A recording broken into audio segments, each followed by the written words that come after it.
भाजपसोबत जाण्याची काहींना तहान लागलेली आहे, पण तहान लागलीये म्हणून कोणी गटाराचं पाणी पित नाही।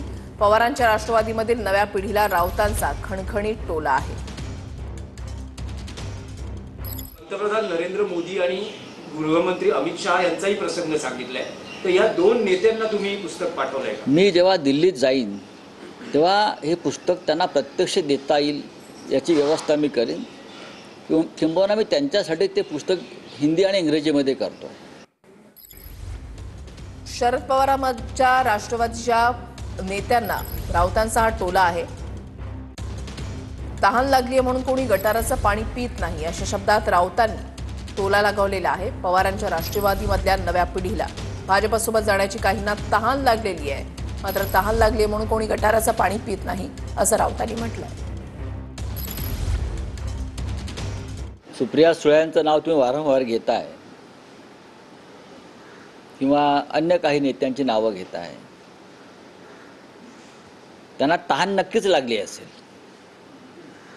पण तहान लागल्यावरती कोणी गटारातलं पाणी किंवा गढूळ पाणी पित नाही। तहान जरी लागली असली तर नक्की कोणत्या डबक्यात उडी मारायची किंवा महासागरात उडी मारायचं म्हटलं तरी त्या महासागरामध्ये इतक्या लाटा उसळलेल्या आहेत, इतकी गर्दी आहे त्याच्यामध्ये, तर प्रत्येकाला आपलं स्थान शोधावं लागेल। जे गेलेले आहेत ते धडपडत आहेत तिथे अस्तित्वासाठी, नवीन जाऊन काय कर। संजय राऊतांचं हे वक्तव्य आहे। पवारांच्या राष्ट्रवादीमधील नव्या पिढीला राऊतांनी हा खणखणीत टोला जो आहे तो लगावलेला आहे। भाजपसोबत जाण्याची काहींना तहान लागलेली आहे, मात्र तहान लागलीये म्हणून कोणी गटाराचं पाणी पित नाही या शब्दात राऊतांनी टोला लगावलेला आहे।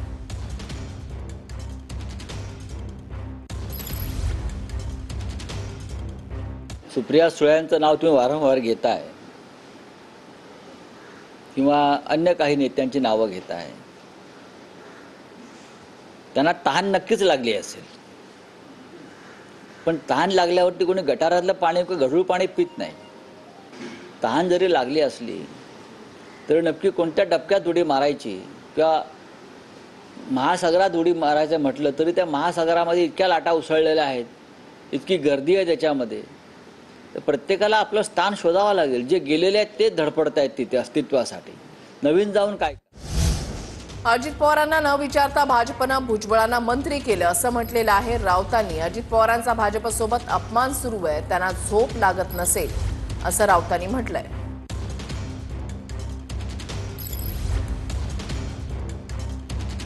अजित पवारांचा ज्या प्रकारे अपमान सुरू आहे भाजपमध्ये, म्हणजे अजित पवारांना न विचारता त्यांच्याच पक्षातल्या माणसाला मंत्री केलं भुजबळला। अजित पवारांना झोप पण लागत नसेल या घटनेमुळे। ही जे पक्षाचे नेते आहेत, प्रमुख आहेत अजित पवार, त्या पक्षाचा एक नेता जो त्यांच्या पक्षाचा आमदार आहे, अजित पवारांना न विचारता दिल्लीतून त्यांना मंत्री करण्याचे आदेश येतात। एक लक्षात घ्या, अशा वेळेला काय करायचं? उद्या एकनाथ शिंदे यांच्या पक्षातल्या एक दोन लोकांना असे दिल्लीतनं आदेश घेऊन येतील। काही लोक त्या प्रयत्नामध्ये आहेत।